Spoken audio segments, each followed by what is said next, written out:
자, 여러분, 분류입니다. 분류. 분류는 대상의 설명을 위해 하위 개념으로 나누는 것을 의미해요. 자, 이때 하위 개념 이해하기가 조금 어려울 건데요. 자, 과일. 여러분, 과일이라는 단어가 있습니다. 이 과일을 상위 개념이라고 합니다. 그리고요, 과일의 종류에는 무엇이 있습니까? 사과, 복숭아, 포도, 귤. 이렇게 과일의 종류로 네 가지를 있는데요. 이 네 가지를 하위 개념이라고 합니다. 그래서 여러분은 대상을 쉽게 설명하기 위해서 상위 개념을 하위 개념으로 나눈다. 이러한 방법이 무엇이다? 분류다. 기억해 주시고요. 자, 보통 분류는 이러한 표현을 사용합니다. 가족은 다음과 같이 분류할 수 있다. 또 가족은 다음과 같이 나눌 수 있다. 이때 같이, 대신, 처럼 쓰셔도 상관없습니다. 자, 이 표현은 그냥 제가 글을 쓸 때 좋아하는, 제가 분류를 할 때 좋아하는 표현입니다. 사람마다 다양한 방법이 있으니까 굳이 특정 표현, 이게 정답이다. 그렇게까지 생각하지 않으셔도 됩니다. 자, 보세요, 여러분. 한국어 친족어의 의미라는 책인데요. 제가 2017년도에 썼던 책입니다. 이 책에서는 가족을 이렇게 분류합니다. 첫 번째 조건. 가족은 남편과 아내만 있습니다. 이때 그 기준, 이 명확한 기준은 그 이유는 부부만으로 구성된 가족. 그래서 요즘에 결혼은 했어요. 남자, 여자가 결혼을 했고 아이가 없는 이런 상황일 때는 남편과 아내만이 가족이다. 자, 다음. 그런데 결혼을 했고 아이, 한 자녀로 구성이 되어 있다. 이럴 경우에는 아버지, 어머니, 아들이나 딸이 뭐예요? 가족, 이 세 명이 가족이 될 수가 있다. 그리고 그 다음 기준이죠. 다자녀, 아이들이 많아졌어요. 그러면 아버지, 어머니. 아들이지만 이 관계에서는 형, 누나, 언니, 오빠 이러한 관계가 가족이 될 수가 있다. 그리고 또 마지막으로 조부모, 부모, 자녀 이렇게 많이 살 경우에 이 다양한 관계를 모두 가족으로 분류할 수 있다. 이렇게 기준에 따라서 똑같은 단어지만 분류하는 방법이 달라집니다. 그리고 여러분 기억해 두셔야 할 거는요. 분류도 정의처럼 100% 완벽할 수는 없습니다. 항상 예외가 존재할 수 있기 때문에 제가 말씀드린 기준을 명확하게 설정하고 정해서 분류에 활용하셔야 됩니다. 자, 분류를 표현하는 방법에 대해서 우리 기억하겠습니다. 자, 뭐뭐는 가족은 뭐뭐와 같은 것 등이 있다. 가족은 것을 뜻한다. 정의와 비슷하게 정리하시면 돼요. 가족은 와 같은 것을 일컫는다, 의미한다, 것으로 나눌 수 있다, 같이 분류할 수 있다. 제가 좋아하는 표현은 이 표현이고요. 뭐뭐 등이 있다. 이런 것도 저는 분류에 사용하고 있어요. 그렇지만 뭐 상황에 따라서 사용하시는 분에 따라서 나머지 방법들도 사용할 수 있습니다. 이거는 조금 예를 들어서 설명을 제가 다시 해드릴게요. 자, 학교, 상위 개념, 초등, 중, 고등학교, 대학교, 하위 개념입니다. 자, 학교는 초등학교, 중학교, 고등학교 등이 있다. 쉽게 분류한 거고요. 여기 있는 표현들을 여기 사이에 집어넣습니다. 지우시고요. 뭐 학교는 초등학교, 중학교, 고등학교와 같은 것을 뜻한다. 또 학교는 초등학교, 중학교, 고등학교와 같은 것을 일컫는다. 학교는 초등학교, 중학교, 고등학교, 대학교와 같은 것을 의미한다. 학교는 초등학교, 중학교, 고등학교, 대학교와 같은 것으로 나눌 수 있다. 학교는 초등학교, 중학교, 고등학교, 대학교와 같이 분류할 수 있다. 자, 이때는 같이 대신 처럼으로 사용할 수 있다라는 거 기억하시면 좋겠습니다. 자, 그 밖에 다양한 표현이 가능하다라는 거 몇 번씩 말씀드립니다. 자, 다음입니다. 여러분, 예시인데요. 예시는 쉽게 설명하기 위해 잘 알고 있는 것을 설명에 활용하는 것을 뜻합니다. 자, 지금 여러분은 제가 이런 설명을 했어요. 무슨 의미인지 몰라요. 그래서 저는 예를 들어서 설명을 해요. 이 방법이 무엇입니까? 예시의 방법이에요. 자, 보통 이런 식으로 글을 쓰는데요. 가족이란 주로 한 집에서 살며 서로를 위해주는 사람들을 말한다. 제가 가족의 정의를 내렸습니다. 그런데 무슨 의미인지 몰라요? 무슨 의미일까요? 예를 들면 결혼해서 같이 생활하는 남편과 아내, 또 그리고 그 사이에서 태어난 아들과 딸을 가족이라고 할 수 있다라고 이렇게 저는 지금 예를 들어서 가족을 분류의 방법을 통해서 가족의 예를 들어서 설명하고 있는 겁니다.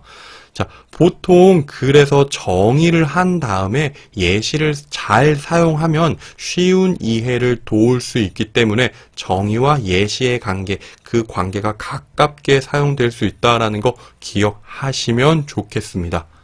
자, 예시의 표현은요, 뭐 이런 식이 있어요. 뭐 한국에는 다양한 학원이 있다. 학원에 대해서 설명하려는 대상이 학원입니다. 자, 예를 들면 가령, 저는 가령이라는 표현을 좋아합니다. 자, 한국에는 다양한 학원이 있다.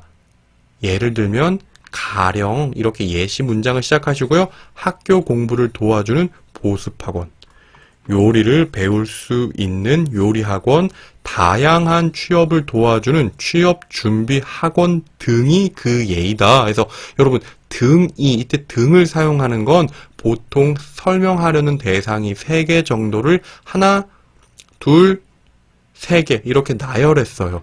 이럴 때 우리는 이 등을 표현하고요. 그 다음에 예를 들면 가령 등이 그 예이다. 이런 식의 표현 방법으로 예를 드는 글을 완성하시면 됩니다. 자, 그 밖에 그 예이다 대신 그 대표적인 예이다, 뭐 그 대표적인 예라고 할 수 있다. 이러한 표현까지도 사용할 수 있다라는 것 좀 기억해 주시면 좋겠습니다.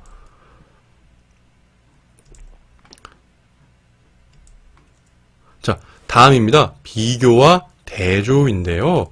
두 대상의 비슷한 것과 다른 것을 설명하는 방법을 비교 혹은 대조, 비교와 대조라고 합니다. 자, 보통 이런 식으로 많이 해요. 캐나다는 커요. 크지만 한국은 작습니다. 우리가 1급에서 배운 지만의 문법이 바로 대조의 문법입니다. 차이점을 말하는 거예요. 크다, 작다, 반대되는 거. 자, 한국은 중국보다 사람이 많지 않습니다. 어디가 많아요? 중국이 사람이 많아요. 한국도 사람이 많아요. 하지만 중국과 비교하니까 중국보다 많지 않습니다. 이런 표현이 바로 대조라는 겁니다. 자, 1급에서 배운 하지만을 사용해서 비교, 대조 이 표현을 하는 방법이 있는데요. 자, 이렇게 사용합니다. 저는 가족이란 주로 한 집에서 살며 서로를 위해주는 사람이라고 생각합니다. 하지만 어떤 사람들은 같이 살지 않는 형제도 가족이라고 생각하기도 합니다. 하지만을 넣어서 나와 생각이 다른 의견이 있는 사람들에 대해서 설명하고 있는 거예요. 비교 대조의 방법, 첫 번째 방법이 하지만을 사용하는 방법이 있다 기억해 두시고요. 다음, 우리가 1급 중반쯤 많이 배우죠. 은대, 는대, 이 대를 쓰는 문법인데요. 저는 가족이란 주로 한 집에서 살며 서로를 위해주는 사람들이라고 생각하는데, 이렇게 문장을 한 문장으로 만들어주는 거예요. 자, 또 어떤 사람들은 같이 사는 동물들도 가족이라고 생각하는 사람들이 있습니다. 이런 식으로 문장을 표현해서 은대, 는대를 쓰는 비교, 대조 방법이 하나 있고요. 마지막으로 뭐뭐와 과는 다르게, 달리 이런 표현들이 있는데 저는 이 표현은 많이 쓰지는 않지만 굉장히 중요한 상황을 강조해야 할 때 저는 사용합니다. 예를 다시 들게요. 저는 가족이란 주로 한 집에서 살며 서로를 위해주는 사람들이라고 생각합니다. 하지만 제 생각과는 다르게 어떤 사람들은 혈연만이 가족이라고 생각하기도 합니다.